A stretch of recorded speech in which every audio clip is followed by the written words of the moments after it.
1 মাসের মধ্যে আমার মা বাংলাদেশে আপনাদের মাঝে ফিরে আসবে, এমন বক্তব্য দিয়েছেন শেখ হাসিনার মেয়ে সাইমা ওয়াজেদ পুতুল। সামাজিক যোগাযোগ মাধ্যমে ছড়িয়ে পড়া একটি ভিডিওতে তাকে এই বক্তব্য দিতে দেখা যাচ্ছে বলে দাবি করা হচ্ছে।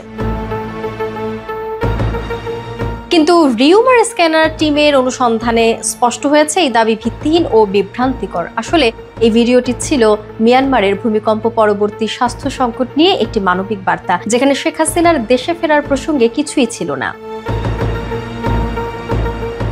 28 April WHO south east Asia রিজিয়নের ইউটিউব চ্যানেলে প্রকাশিত a month after the Myanmar #earthquakes শিরোনামে ভিডিওতে সাইমা ওয়াজেদ বলেন, ভূমিকম্পের 1 মাস পার হলেও মিয়ানমারে এখনো প্রায় 24 লাখ মানুষ জরুরি স্বাস্থ্যসেবার অভাবে ভুগছে। বর্ষা মৌসুম ঘনিয়ে আসায় ডেঙ্গু, ম্যালেরিয়া ও পানিবাহিত রোগের ঝুঁকি বাড়ছে। ঔষধ ও চিকিৎসা সেবার ঘাটতি প্রকট হয়ে উঠেছে।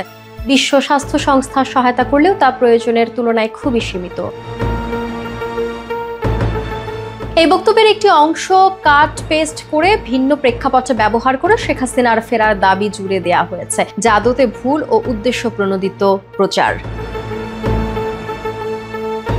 সাইমা ওয়াজেদ শেখ হাসিনার দেশে ফেরার বিষয়ে কোনো মন্তব্য করেননি। ছড়ানো ভিডিওটি মূল বক্তব্যে বিকৃত করে বানানো ছাড়া আর কিছুই নয়।